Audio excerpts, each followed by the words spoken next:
when I want my look to say, all right, a cornrow is really out of sight. Hey y'all, so I basically had the most busiest day yesterday. I'm so tired. I had a photo shoot and it was great. The pictures came out really well. I can't wait to post them. I had a YouTube collab to do tomorrow. And I just realized that my flight leaves to go back home to Mississippi tomorrow. So I had to text him last night and be like, yo, like, we gotta postpone. So I'm probably gonna take a nap or something, cause you know, why not?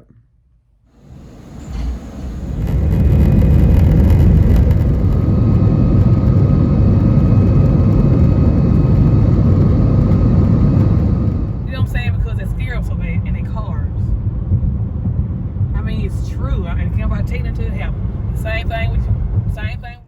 Look at all this. Yeah, look, we didn't see all that while ago. Come on, go. Do it. Hug. It's part of the exercise. Both arms. Both arms. Hey! What that did?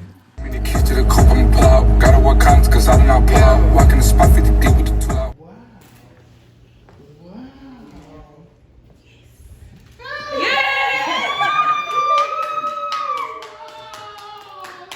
So sweet. Oh my goodness. Oh wow. Wait your tissue. Oh my goodness. Yes, What you doing crying? oh my goodness. Oh wow. She better not go to sleep around there when I'm broke. I would be at the pawn shop somewhere if this is good. Ooh, Lord.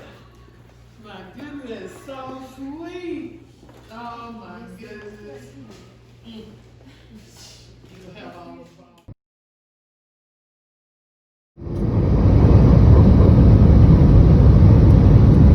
My sixth attempt at making this video, but yeah, I'm back in LA. I'm going home and now I'm going to get gas and get groceries because I have nothing in my house and my tank is on E and it's raining and it's cold in LA. So yeah. Hey y'all, what's up? It's me, Tyler. So I went home for the holidays in Mississippi and I was there for 6 days. Time is so different this year. Like, time is really flying by. It felt like 2 days, I kid you not. I needed a break from LA. You know what I'm saying? I really did. My hometown is definitely the place you go to for a break. Everyone wanted to see me and stuff, and it's a pandemic, so I still couldn't see everyone and all of that. But it was just so much going on that I didn't have time to really like take it all in. So when I had to come back, I knew that it was time to come back.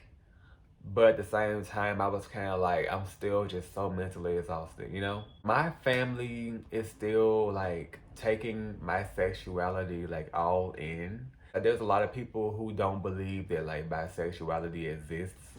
There's people who think like you're either one way or the other. But you know, in reality, sexuality is really a spectrum, you know what I'm saying? My family doesn't necessarily believe that like bisexuals don't exist, and they're not homophobic either. Most of them are not. The ones that matter to me are not homophobic, but some of them feels like I'm actually like just saying that I'm bisexual and to give them hope that I will end up with a girl. Like, bro, like, I could see if I was in a family that had no idea that I could possibly not be straight, but that was not the case for me. Like, my whole life, everyone expected that I was gay, you know? So like, if I was gay, like there would be no reason for me to like say otherwise because everyone already expected it. So yeah, long story short, like I kind of like, one of my family members kind of told me to my face, like that's how they felt. I've never been like an emotional person at all. I don't know if it's because I'm older or because of like the rough year I've had, but I cried. All of these things I'm going through, like that was kind of the last leg, and I just kind of started crying. I wasn't like sobbing, but like after it was all said and done and like everyone kind of like left the room, like me and my grandma was still like in it together, and I just kind of started crying, and like she didn't know what to say, because like I'm the first one that we know of in my family, you know what I'm saying, that's not straight. So like no one really knows like what to say or like how to handle it. You know, like everyone like loves me and it's all good, but it's still kind of awkward. You know, like I'm still the same person and like there's a part of me that I wanted to share with everyone, you know? That happened like my first night there. Then I had went to one of my old friends. I went to her house basically and she had invited over some old classmates. And I was annoyed with her because I had made it very clear to her that I did not want to like be around too many people because of the coronavirus.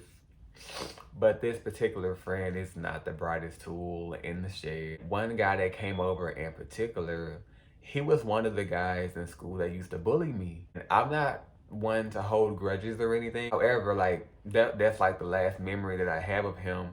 We were never friends, we never hung out. We were like in two different like friend groups. And so like I was kind of like, why is he here? You know, I didn't really know what to say. It was very awkward, and I think he could tell. One of my closest friends, he was there, and he's straight as ever. Basically, like two of my best friends in high school is a guy and a girl, and they both were there. And me and the guy friends were very close. We always have been, and he's been through a lot since like, you know, after high school. I found something out from him that he had been going through and I had no idea that he was going through it. And so I gave him a hug, like a real deal hug, like not no like bro hug where like y'all are barely, you know what I'm saying, hugging. Like no, like I gave him like a real deal hug, like chin on the shoulder, like chest to chest, dick to dick, like we're hugging. And it's like, you know, not like weird because we're very close. He's very comfortable with his sexuality. Like it's not like that. He saw that, and I could tell that like his wheels was kind of spinning. Like you know how people that say certain things to try to get you to say things that they want to hear. It was pretty obvious he was doing that. We just called him Bully. Bully decided to stay the night at the place, and everyone else had left.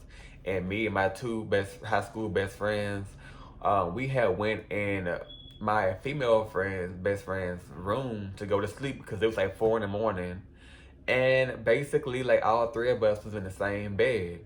And my female best friend, like she kept going in and out of her room to the kitchen. And Bully was like in the living room. She left the door wide open. I didn't think anything of it, but like my guy best friend, high school best friend, he kind of made a comment to me like, why does she keep leaving the door open? Bully is gonna see us in here together and he's gonna think stuff. And I was like, who cares? You know, but I still like, I know how it is in my hometown when it comes like with my generation and older. Like my sister's generation, like they're not like homophobic, like they don't, none of that. But like my generation and older are, they still like make comments and stuff. And my guy best friend, like he basically brought that up, like they're gonna see us laying in here together and they're gonna think that we're fooling around and they're gonna tell everybody and all that stuff. And I was kind of like I kind of felt bad for him and I hoped that wouldn't happen to him because I don't care and I'm gonna be back in LA and he's gonna be still there in that small town dealing with that. So I decided to get up and like close the door. We all went to sleep. Yeah, I just kind of hoped that wasn't a thing. And I could kind of tell the next day that my male best friend was thinking about it still. And I was kind of like, that sucks. You know, like that they still have to go through that. I felt like I was in high school all over again. It made me uncomfortable and I didn't like that. I do feel like I'm ahead of my time because how kids feel today, everything about kids today, like how they dress and like their attitude and like their personalities and mindsets has always been how I feel. I am a little like jealous of Gen Zs. They don't care about like your sexuality, like who cares, you know? Seeing like my sister and my cousins and stuff that are like teenagers like feeling that way, it made me very happy. They're basically like supporting me. I think my emotions have peaked as well. I don't know if that's the word, but like I used to be, as I mentioned, like so like not emotional. I cried again 2 more times. Like I cried when my mom got proposed to because it was such a beautiful moment. And it was something my mom had been through so much, like after my dad died and everything. She really did, and you know, I did too, but especially her. And it's like me and everyone who cares about her has prayed for her our entire lives, and when it looked like nothing was gonna happen, it did. So I feel like that was God showing me like He's always on time. I grew up in a house where all of the men were like 6'5" and like very intimidating looking and very masculine, and I was always like, I guess, the sissy of the family. And to see them like shedding tears like for my mom, like that made me cry. Like that let me know like that it was like my body just knew like that it was okay to just cry or like show emotion, and I did immediately, and I could not control it. I wasn't sobbing, but I was shedding tears, and it was just like a moment that I'm never gonna forget. And I know that may sound silly, but you know, it's big. Like, that's a big deal. Like, y'all crying. Like, oh my God, me too, you know? I'm 25 years old. Like, it really just hit me that I'm like a whole ass man. Like, I'm a grown ass man. Like, I'll be 26 in January of this year, or 2021. I'll be 26. Like, I'm fucking grown as shit. I see things differently now. I'm ready to start living my dreams now. Like, you know, what's up? I'm just emotionally drained. I ain't leaving LA until I get what I came for. Like, everyone keeps asking me, like, you don't have to live in LA. You can move to Texas.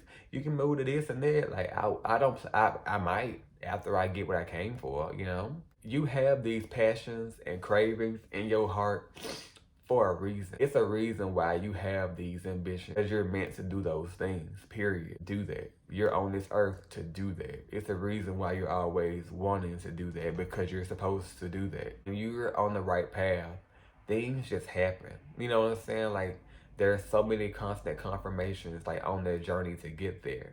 This whole freaking video, I've been wanting to sneeze. I honestly created this YouTube to document like my journey in LA. You know what I'm saying? From start to finish. Like, to look back on these videos like years from now to see where I was and like how far I've come, and you know, for other people to get to know me as well. I know like my pictures on Instagram may, you know, like you may not be able to tell who I am in those photos.